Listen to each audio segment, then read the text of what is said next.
दोस्तों, स्वागत है इस देवउठनी एकादशी पर। यह वीडियो आपका भाग्य बदल देगी। आपके भाग्य पर चमकते सितारे की तरह चार चांद लग जाएंगे। दौलत चुंबक की तरह नहीं, बरसात की तरह आपके घर में बरसेगी। दोस्तों, देवउठनी एकादशी की रात क्यों बनाई जाती है? इस दिन साबूदाने की खीर बनाई जाती है, क्योंकि एकादशी के दिन चावल का भोग नहीं लगता और न ही चावल भी नहीं बनाना चाहिए। जाने इस खीर को खाने के लाभ एवं देवउठनी एकादशी की संपूर्ण जानकारी। दोस्तों, देवउठनी एकादशी के दिन इस जानकारी को आप बिल्कुल भी मिस मत करिएगा। इस वीडियो को देखने के बाद आपको अन्य वीडियो देखने की जरूरत नहीं पड़ेगी। ध्यान से देखना। देखिए, देवउठनी एकादशी पर खीर बनाने की परंपरा काफी समय से चली आ रही है। रात को चंद्रमा की रोशनी में दूध से बनी खीर रखी जाती है और फिर उससे मां लक्ष्मी को भोग लगाकर शुभ प्रसाद के रूप में सभी लोगों में बांटा जाता है। तो आज हम आपको बताने जा रहे हैं कि यह जो खीर है, इसे खाने से क्या लाभ होता है। वास्तव में हमें देवउठनी एकादशी के दिन चांद की रोशनी में क्यों खीर रखना चाहिए, सारी जानकारी इस वीडियो में विस्तार से बताऊंगा। तो कार्तिक मास की एकादशी को देवउठनी एकादशी कहते हैं और यह इस साल 2024 में 12 नवंबर को पड़ रही है, जो कि बुधवार का दिन है। देवउठनी एकादशी की रात को चांद की रोशनी की रात कहा जाता है।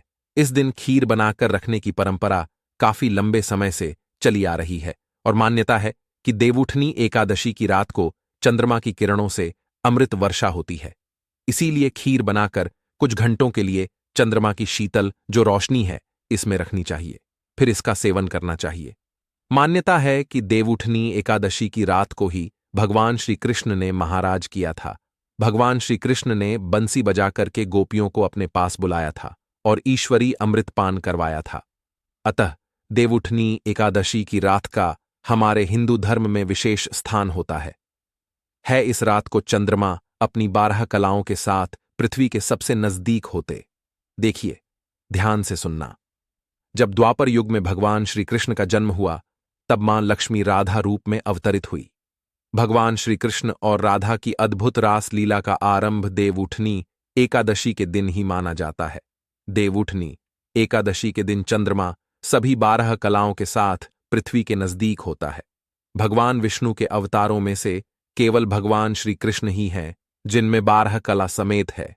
जो भगवान श्री कृष्ण भगवान विष्णु के समस्त अवतार हुए, इसमें भगवान श्री कृष्ण ही एक ऐसे अवतार माने गए हैं जिनमें 12 कला का समावेश है, जबकि भगवान राम का जन्म केवल 12 कलाओं के साथ में हुआ था। ज्योतिष की मान्यता के अनुसार देवउठनी एकादशी के दिन चंद्रमा की किरण में उपचार करने की शक्ति विद्यमान होती है, जिनमें अमृत वर्षा की तरह भी इसे देखा जा सकता है। दोस्तों, वीडियो ध्यान से सुनना, वीडियो बीच में छोड़ करके मत जाना। अभी तक वीडियो को लाइक नहीं किया तो वीडियो को लाइक कर चैनल को सब्सक्राइब जरूर करना और कमेंट बॉक्स में जय माता लक्ष्मी जरूर लिखना। आज मैं आप लोगों को यवन प्राप्त करने का आजीवन कभी भी बुढ़ापा नहीं आएगा, ऐसा तरीका इस वीडियो के माध्यम से देवउठनी एकादशी के दिन प्राप्त किया जाने वाला तरीका बताऊंगा, जो कि दशानन रावण स्वयं करते थे।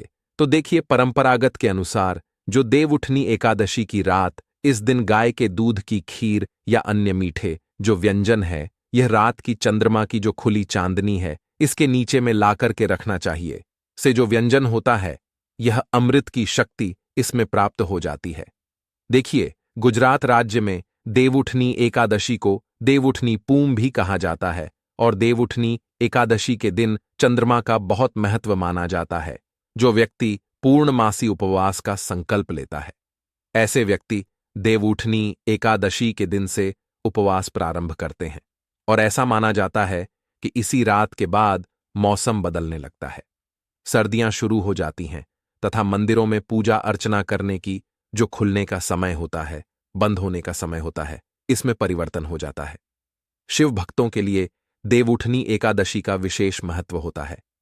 मान्यता है कि भगवान शिव और माता पार्वती के पुत्र जो कुमार कार्तिकेय हैं, यह देवउठनी एकादशी के दिन ही उनका जन्म हुआ था।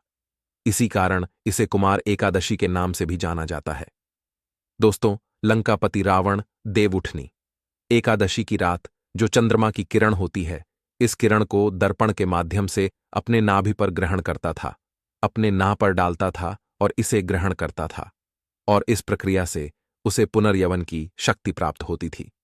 इसलिए आपने देखा होगा, रावण काफी उम्र 4 चौकड़ी राज करने के बाद भी, 12 युग जीने के बाद भी उनका शरीर रोगों से मुक्त रहा, दोषों से मुक्त रहा एवं यवन से भरे हुए थे। तो अगर आप भी चाहते हैं, जैसे कि आप जो है पुनर्यवन प्राप्त करना चाहते हैं, आप चाहते हैं कि आजीवन आपको बुढ़ापा ना आए, तो आप जो है अपनी नाभि पर देवउठनी एकादशी की किरणों को पड़ने देना, बिल्कुल ही आजीवन आपको बुढ़ापा नहीं आएगा। लेकिन यह भी कहा गया है, देवउठनी एकादशी की रात 10 बजे से लेकर के मध्य रात्रि 12 बजे के बीच में अगर कोई भी व्यक्ति कम वस्त्रों में घूमता है, ज्यादा वस्त्र नहीं पहने होता है, तो हो सके तो सभी वस्त्रों का त्याग कर देना चाहिए, कम ही वस्त्र पहन करके घूमना चाहिए। तो ऐसे व्यक्ति को ऊर्जा की प्राप्ति होती है, ऐसे व्यक्ति को बुढ़ापा नहीं आता, ऐसे व्यक्ति को रोग एवं दोष छू भी नहीं पाते। तो आप जो है यह उपाय करके देख सकते हैं। पौराणिक मान्यता के अनुसार देवउठनी एकादशी के दिन माता लक्ष्मी का अवतरण हुआ था। जी हां दोस्तों, जब समुद्र मंथन हुआ था, तो समुद्र मंथन में जो माता लक्ष्मी है, इनका जन्म इस समुद्र मंथन से देवउठनी एकादशी के दिन ही निकली थी, और समुद्र मंथन से इस दिन अमृत भी निकला था। ब्रह्मदेव ने इंद्रदेव को कहा कि प्रत्येक वर्ष में आने वाली देवउठनी एकादशी के दिन आप बिल्कुल ही अपने किरणों के माध्यम से पृथ्वी लोक पर, भूलोक पर अमृत वर्षा जरूर करना। और यह जो अमृत वर्षा है, स्वयं चंद्रदेव अपनी किरण के माध्यम से पृथ्वी लोक पर करते हैं। इस अमृत वर्षा से लोग रोग एवं दोषों से मुक्त होते हैं। इसलिए देवउठनी एकादशी की रात्रि कम वस्त्रों में हमें घूमना चाहिए, इससे हमारे शरीर में यवन हमेशा प्राप्त होता है। मैं आप लोगों को वीडियो के आखिर में इसका और जबरदस्त चमत्कारी प्रयोग बताऊंगा, जिससे आप आजीवन यवन शक्ति प्राप्त करें रहेंगे, आपको बुढ़ापा नहीं छू पाएगा। तो चलिए इस वीडियो में जानते हैं देवउठनी एकादशी की रात क्या करें और क्या ना करें। अभी तक वीडियो को लाइक नहीं किया है तो वीडियो को लाइक कर दीजिए, और वीडियो को ध्यान से देखना, अधूरा ज्ञान हमेशा खतरनाक साबित होता है। दोस्तों, वीडियो को बीच में छोड़ करके जाते हैं तो इसमें आपको ही नुकसान होता है, क्योंकि हो सकता है आज मैं आप लोगों को जो जानकारी बता रहा हूं, यह जानकारी आपको आने वाले समय में ऐसा फायदा पहुंचाएं जिसकी आप कल्पना भी ना कर सके। अर्थात इस जानकारी से हो सकता है आपका भला हो जाए, आप जो है आजीवन यवन को प्राप्त करें, आपको बुढ़ापा ना छुए। तो देवउठनी एकादशी की रात क्या करें क्या ना करें, तो देखिए, ध्यान से सुनना। जो देवउठनी एकादशी की रात है, इस दिन नेत्र ज्योति बढ़ाने के लिए ध्यान से सुनना। देवउठनी एकादशी की रात 25 से लेकर के 30 मिनट तक चंद्रमा को देखने का अभ्यास करना चाहिए, कम से कम 15 से 20 मिनट तक। इस दिन अगर आप चंद्रमा को देखते हैं, बिल्कुल ही ध्यान से देखते हैं, आप अपने जो नेत्र की पलक है इसे बंद नहीं करते, तो आपकी आंखों की ज्योति काफी बढ़ जाती है, दिन जैसी दृष्टि प्राप्त हो जाती है। ऐसा हमारे धर्मशास्त्रों में लिखा है दोस्तों। हो सके तो देवउठनी एकादशी की रात को सुई में धागा पिरोने का अभ्यास करना चाहिए, इससे नेत्र की ज्योति बढ़ती है। देवउठनी एकादशी पर चंद्रमा की चांदनी गर्भवती महिला की नाभि पर पड़े तो जो गर्भ में पलने वाला जो बच्चा होता है हष्टपुष्ट होता है, और ऐसे व्यक्ति काफी ज्ञानी होते हैं। ऐसे जो बच्चे होते हैं शरीर से एवं पुष्ट हो जाते हैं, और यह पहलवान जैसे इनके शरीर में हजारों हाथी के जैसा बल आ जाता है। दोस्तों, हमारे धर्मशास्त्र कहते हैं इस दिन यौन संबंध से दूर रहना चाहिए।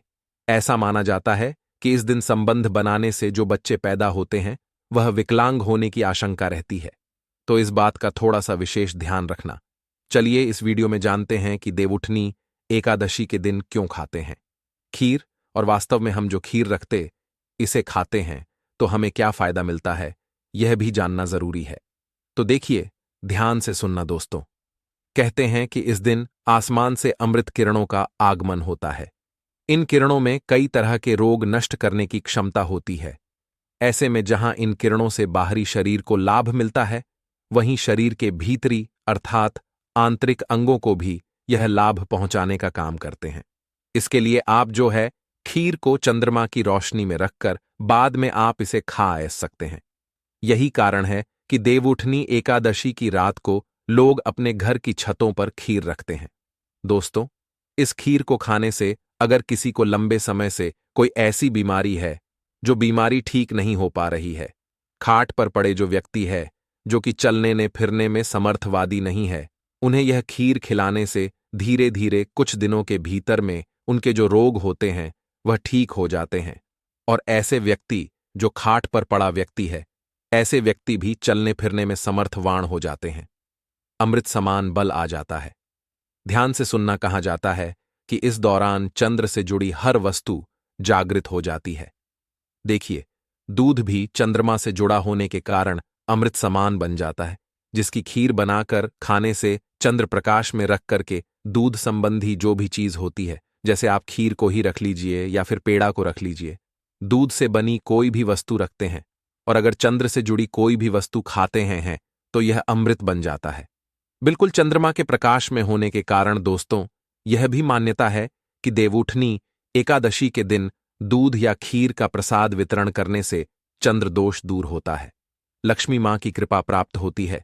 इसलिए कुछ स्थान पर सार्वजनिक प्रसाद बांटा जाता है। और अगर इस दिन आपके पारिवारिक जीवन में, वैवाहिक जीवन में कोई परेशानी आ रही है, चंद्रमा के दोष के कारण, चंद्र से जुड़े दोष के कारण ही वैवाहिक जीवन में परेशानी आ रही है, कोर्ट चहरी का मामला चल रहा है, किसी भी प्रकार का लंबे समय से वैवाहिक जीवन का आनंद नहीं ले पा रहे हैं, तो देवउठनी एकादशी के दिन आप जो है खीर को जरूर खाइए, या फिर देवउठनी एकादशी की रात्रि में कम वस्त्रों में जरूर घूमें। और इस दिन कोई भी जड़ी बूटी को चांद के प्रकाश में रखते हैं तो वह जागृत हो जाती है। हम हर दिन बोलते हैं जागृत चीज हमेशा फल देती है, तो हो सके इस दिन आप चाहे तो तुलसी की जड़ को रख सकते हैं, रुद्राक्ष को रख सकते हैं। इस दिन रुद्राक्ष को रखने के बाद अगर आप धारण करते हैं तो वह रुद्राक्ष सिद्ध हो जाते हैं। ऐसे रुद्राक्ष बहुत ही फलदायी होते हैं। कोई भी जो जड़ी ब्यूटी है वह जड़ी ब्यूटी भी आप इस दिन रखकर फिर बाद में दूसरे दिन चांदी की ताबीज में भरकर पहनते हैं तो जागृत हो जाते हैं, सिद्ध हो जाते हैं, आपको काफी फल प्रदान करते हैं। कोई भी रत्न को रखते हैं वह भी जागृत हो जाते हैं और शीघ्र फल दे को करने से आप अपने जीवन में महाधनी बन जाएंगे। इतना धन आपको मिलेगा कि कभी भी आपके धन में कमी नहीं आएगी, कभी भी आपका धन बर्बाद नहीं होगा। आपके पैसे की बर्बादी बिल्कुल आपके जीवन से रुक जाएगी।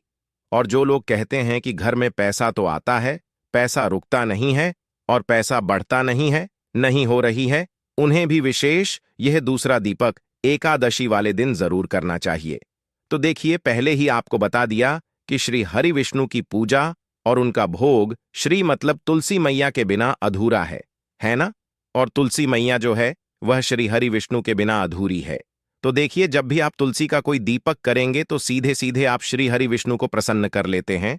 अब व्यक्ति को, यानी जो भी व्यक्ति है, किस व्यक्ति को कितना धन देना है, यह श्री हरि विष्णु के हाथ में होता है। धन देने का काम मां लक्ष्मी करती है, जो कि मां तुलसी का ही एक रूप है। मां तुलसी जो है यह माता लक्ष्मी का ही स्वरूप है ना?